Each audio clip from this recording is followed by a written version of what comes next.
Hi everyone, it's Spleenface here to do a deck tech on the Razzacats deck that I took to the last Tier1Con event. So, as I already mentioned, the commanders we have are Thrasios and Tymna, which gives us access to blue, green, white, and black, but no red. Now, you may be asking why is it called Razzacats? Well, that's because this deck is entirely focused around Razzaketh, the Foul-Blooded. So, Razzaketh the Foul-Blooded is a demon, costs 8 mana, he's an 8/8 with Flying and Trample, and he says, pay 2 life, sacrifice another creature, search your library for a card, and put that card into your hand, then shuffle your library. So the idea is, we want to get Razzaketh into play, and then we have some very low requirements to combo after that. So, in order to get Razzaketh into play, we have quite a large reanimation package. We run several ways to just cheat him out. And also this deck sometimes produces enough mana to just cast him. Now, once we get him out, we either need 2 creatures or 1 green mana and 1 creature to win. So if we have 1 green mana and 1 creature, we sacrifice that creature. We'll use Thrasios as an example. We sacrifice that creature, we go and we find Life Death, and then we cast the Life Half, which turns all our lands into creatures and gives us as many tutors as we need to actually win. So now, assuming we had at least 2 lands, now we have 2 lands and no creatures. Sorry, we have 2 creatures and no mana. The combo line is as follows. You sacrifice 1 creature, you go and you get Lion's Eye Diamond, which you break for 3 green mana. You then sacrifice the other creature, you go and get Eternal Witness. You cast the Eternal Witness, and you buy back the Lion's Eye Diamond. You play it, you break it for black mana. You then sacrifice the Eternal Witness, and then you go get one of your reanimate spells, such as Animate Dead, let's say. You then cast that and bring the Eternal Witness back into play, going to 1 black mana. The Eternal Witness, again, gets back the Lion's Eye Diamond. And so essentially you can spend any of your reanimate spells that cost less than 3 mana with the Eternal Witness to get extra mana just by sacrificing Eternal Witness to tutor them to replay the Lion's Eye Diamond. In the base case, you actually only need to do it once. You have a black mana floating. You sacrifice the Lion's Eye Diamond for blue mana. You sacrifice the Eternal Witness. You get Thassa's Oracle. You cast Thassa's Oracle, and with its trigger on the stack, you can sacrifice it to Razzaketh and go get a Demonic Consultation and win the game like that, or a Tainted Pact, which we are playing because this is a consult deck, and we want to be able to just consult manually, which is nice if Razzaketh has been denied to us, either through Grave Hate or whatever. We have a nice pivot with the Oracle. We also run Villas, Broker of Blood, as a target for our reanimate spells.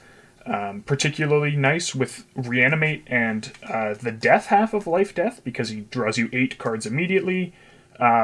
Shooting this guy into play will draw you an insane amount of cards, and usually results in a win in 1 turn or less.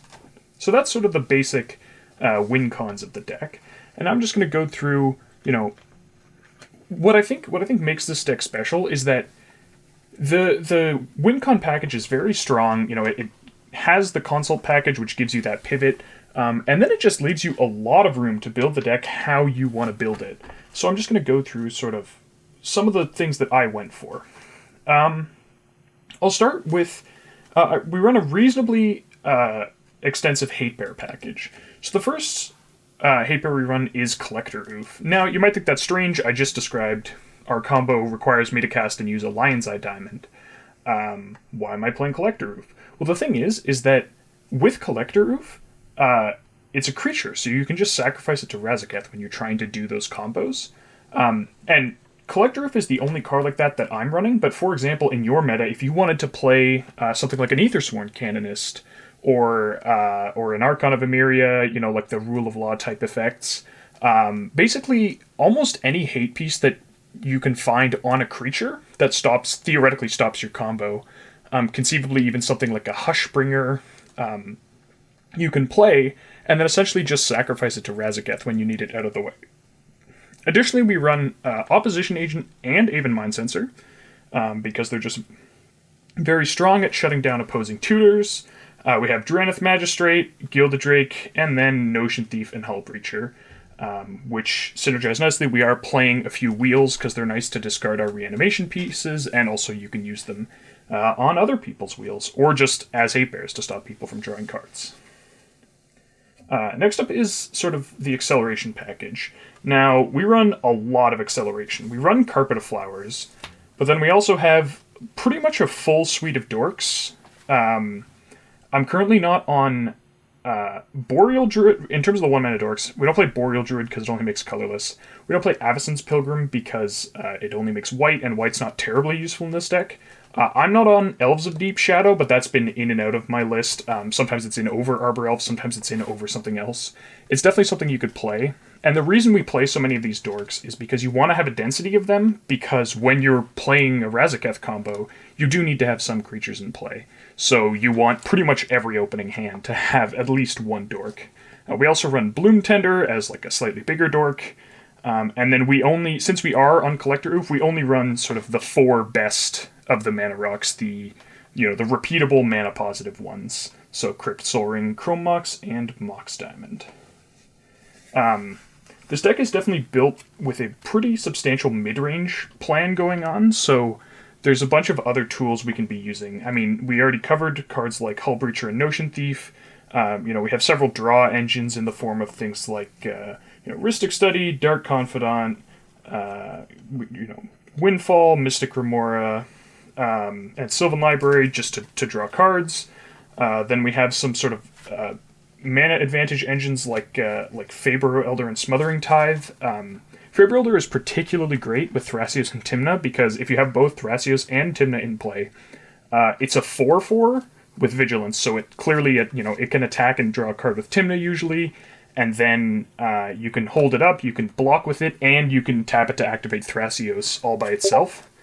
And then we also play Ghostly Pilferer. Now this one is not as great as a card advantage engine. You can use it to loot essentially with Tymna, but also we just want, every once in a while you're stuck with something like a Razzaketh in your hand and you just want to get it to the graveyard. So that's what that guy's for. So next up is the tutor package, which we play a lot of tutors. We want to be enabling these combos, and we just want to sort of have access. With the Hate Bear package that we are running, you want access that's, sort of like a creature toolbox deck. So we play Entomb, which is, an obvious include in a reanimation strategy because it puts your big expensive thing directly in the graveyard. Mystical Tutor for the flexibility. It can find us Entomb, it can find us Reanimate, it can find us, basically anything else we might need. We play the Spellseeker Neoform package. So Neoform in this deck can turn a dork into a Thassa's Oracle, it can turn it into a Gilded Drake, a Drannith Magistrate, a Collector Roof, or conceivably a Bloom Tender, though that's rare. So you can, either get one of your two sort of Hate Bear cards, the Oof or the Magistrate, or, go for a win. It also turns Thrasios into Hull Breacher or Opposition Agent, or even Mind Sensor. So it definitely has a lot of flexibility, and lets us sort of turn whatever we have into whatever we need. And then Spellseeker plays nicely with Neoform, because you can Spellseeker to find Neoform and then Neoform the Spellseeker or whatever. But it also plays nicely with Survival of the Fittest, because Survival of the Fittest is essentially like a 1-card combo, where if you discard a creature, you could go and find something like your Razzaketh. Then you could discard the Razzaketh, go find Spellseeker, and Spellseeker finds the Reanimate to put the Razzaketh into play, and additionally gives you the creature you need to actually, go off with it. So that's a very nice piece of synergy. Also, Survival of the Fittest is very, very strong, especially with the new Flash Hate Bears, Opposition Agent and Hull Breacher, because essentially you can just pass holding up mana, and if you have, 2 mana, a green mana, and then a blue or a black mana, and Survival of the Fittest in play, your opponents, if they want to either draw cards or tutor, they have to respect the fact that you could tutor up Hull Breacher or Opposition Agent, whichever one you need, and play it sort of right, instantly, They're not just playing around you having it, they're essentially playing around you having a creature in your hand. We also play Limdul's Vault. Now this is just, it's not the best tutor, but it's quite good. Particularly, it works through Opposition Agent, which is something that is increasingly important in today's meta. And it also plays very, very nicely with Villas, because essentially you can stack the top of your deck. Like, you can just cycle through and pay like 20 life, and then find a 5 that are pretty good, draw those 5, and then another 15 cards with Villas, which is usually enough to win you the game. We play Enlightened Tutor, so as I covered, we have things like Smothering Tithe and Rhystic Study to find, or it just finds us Animate Dead or Dance of the Dead or Necromancy. Sometimes it finds Remora, sometimes it finds Carpet, Mana Crypt if it's really early. Just a very, a card that gets a lot of different things in this list. And then we play the 4 unconditional black tutors, because they find literally anything you could want. So we have Vampiric Tutor and Imperial Seal and Demonic Tutor, which are, obvious staples. And then I've stressed how many creatures we're running. I think it's something like 22 maybe. And so obviously Diabolic Intent is pretty much always online. So we, it's a card that we get to play because of how many creatures we run. In terms of interaction, this deck is definitely quite interactive, and it's usually focused on like slightly slower interaction, so you won't, there's no like Spell Pierce or cards like that in here, because this is not like a super fast deck. Spell Pierce is useful when you're trying to go off very early and you just want like cheap cards to protect your own win con. While this deck can have some fast hands, generally you're not trying to do that. You're trying to, get out early, maybe develop a value engine or your commanders, something like that. Play a little bit more of a mid-range plan, find a couple extra pieces of protection for your win, because, once Razzaketh is in play, it becomes very difficult for your opponents to disrupt, especially if you have a few extra creatures and mana, because you can actually just tutor counterspells as you need them. So the big point of interaction is before he's in play. Now, one of the things that might strike people a little strange, seeing as I just said that this isn't, a super all-in, super fast deck, is the inclusion of Pact of Negation, which is historically a card that we've seen, it's really not good to stop other people from winning, because then you have to pay for it, and you're essentially, like, skipping a turn to pay for it sometimes. The reason we play this is because we are an LED combo deck, so when you crack the Lion's Eye Diamond, you discard your hand, and if you only have a single tutor with Razzaketh and no extra mana, Pact of Negation is the card you need to find to protect, to people, like if you don't have Pact of Negation, people can wait until you discard your hand and then try and interact there. And then if you don't have the mana, like you can't get Forcible because you don't have a blue card to pitch to it. If you had to sack your commanders, you won't be able to play Fierce Guardianship, so Pact of Negation is just there because we can find it with Razzaketh in things like that. Mana Drain is also a very strong counterspell in this deck, because sometimes you can cast a Mana Drain and then turn around and dump the mana you got into actually casting either Razzaketh or Villas. The land base is nothing particularly special, fetches, shocks, duels. We play a couple sort of tech lands, so the first is Gaia's Cradle, because we are playing so many creatures, and Thrasios.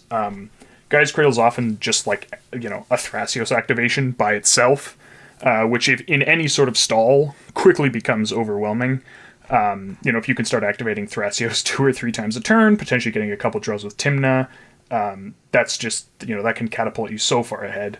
The second one is Cephalid Colosseum. So this has a few uses. The first is you can use it against people who are trying to win with Thassa's Oracle. The second is that you can use it to sculpt your hand, either just, get rid of cards you don't want, like extra lands, or discard something like a Razzaketh or a Villas that's sort of trapped in your hand. And lastly, it plays very nicely with Hull Breacher and Notion Thief, because if you put one of those out and then activate this targeting somebody else, essentially either like they don't draw the cards and either you draw the cards or get the treasures, depending on if it's Notion Thief or Hull Breacher, and then they have to discard 3 cards. Many versions of this list run crop rotation, because one of the things you can do with Razzaketh combos is cast Life, like I mentioned earlier, turn all your lands into creatures, then you cast crop rotation for Gaia's Cradle, and then you make a bunch of green mana because all your lands are creatures, and etc., etc. But since the deck is now on Thassa's Oracle, its win con is very concise, and like the base line only requires, one rebuy of the LED, so that's become less important.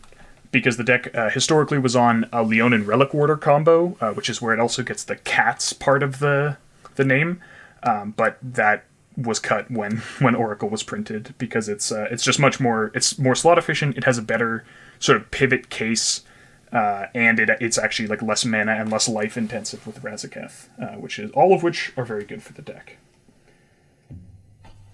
So that's sort of the basics of the deck. It's definitely a little bit, it's certainly not as fast as some of the Grixis type decks, the Turbo-Naz variants.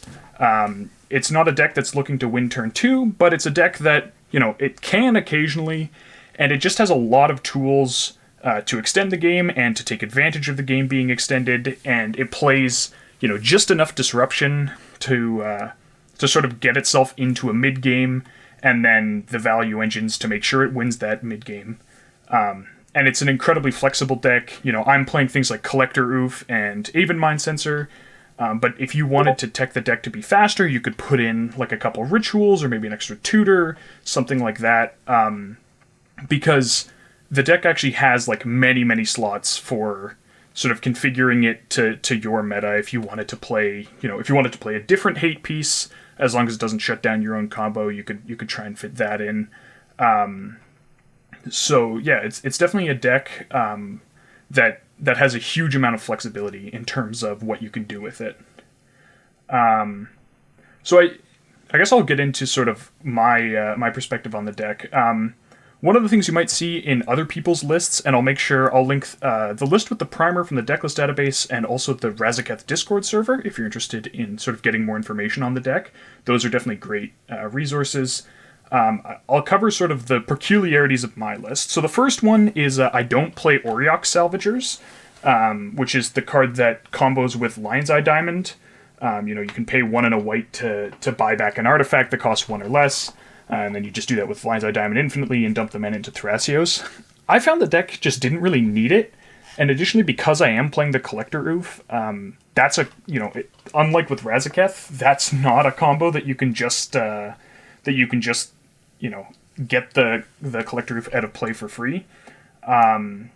So I decided not to include it, and it's just, it's a 4-mana card that more or less does nothing unless you have exactly Lion's Eye Diamond, and it's a combo that involves discarding your hand, which means people can interact.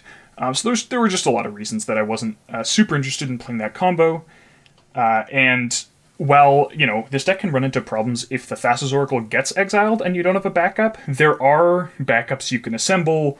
They're very tricky and I won't get into them, but you can go largely infinite with Hull Breacher and Time Twister, and then Eternal Witness, Nature's Claim to gain life, and Razzaketh to find things to buy back Eternal Witness.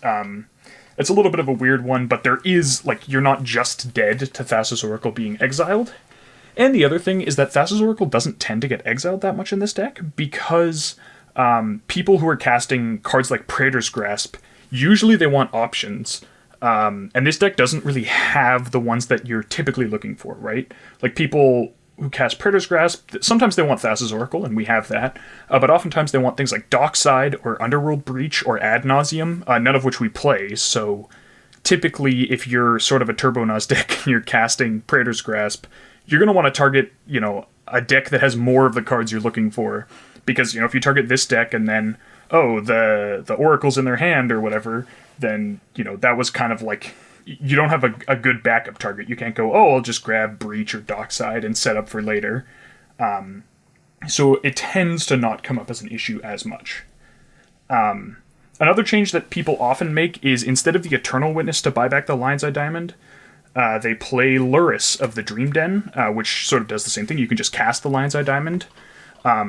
You can argue about the utility of either one outside of the combo. Luris, obviously, you can recur Mystic Remora multiple times, or you can cast things more than once. It's also a great attacker with Tymna, but I found that I just didn't want my combo to lose to Draneth Magistrate, and that's a problem. You know, if you have to actually cast the Lion's Eye Diamond out of your graveyard, then you have to remove the Draneth Magistrate, which increases your combo requirements. Whereas Eternal Witness, it just works. And additionally, you know, I've used it many times to buy back instants and sorceries or things that Lurrus can't. So that's why I prefer that. The last you know, thing that's unique to my list is the Villas. You'll often see people play Jin-Gitaxias, but I've found that I've won many turns just by reanimating Villas and then, you know, casting spells and chaining things that made me pay life. You know, lots of our lands let us pay life, or, you know, cards like Gitaxian Probe and Vampiric Tutor. Even Tymna lets you pay life sometimes. But I basically found that if it survives a turn cycle, you win anyways, because then you'll actually just draw too many cards for your opponents to deal with. So, Jin-Gitaxias, where you have to wait until the end step to draw the cards, I find essentially Villas wins in all the cases where Jin-Gitaxias wins, but also sometimes wins immediately, which Jin-Gitaxias never does. So, yeah, I've definitely, you know, been talking up this deck. This deck definitely has some weaknesses. It can be a bit of a problem, you know, just sometimes you're a little bit slow, so if everyone around you is going super, super fast, you can often just sort of die. You know, on like turn 3, you played your value engine, and then everyone else tried to combo, and like, you know, one of them got through. It is also a little bit tricky to pilot, because, you know, you need to make sure you don't spend too many of your important cards for your combo. And usually there are pivots, you know, if you're missing a piece, it costs an extra mana, or you have to have an extra creature, or whatever. And those can just be a little bit tricky to learn. So, you know, this is maybe not a deck that's super beginner friendly, but it's definitely a deck that once you sort of learn the lines, and once you get good at it, you can take it very, very far. So thanks everyone for listening, and you know, I hope you enjoyed this. I hope it piqued your interest in the deck. I'll make sure, as I said, to put, if you are interested in the deck, I'll make sure that there are, you know, the resources that you'll want linked with this video. And yeah, I think if you're, you know, if you're looking for a deck that maybe plays a little bit differently from, you know, some of the Turbo Nuz stuff, or just any deck with Ad Nauseam, I think this is a very interesting choice. And, you know, reanimation is cool. It's always very satisfying to just play these giant creatures, like your, you know, your Villas and your Razzaketh. Just having them in play feels really good. So yeah, I would definitely recommend this deck to anyone who wants to try out something like that. And yeah, thanks again.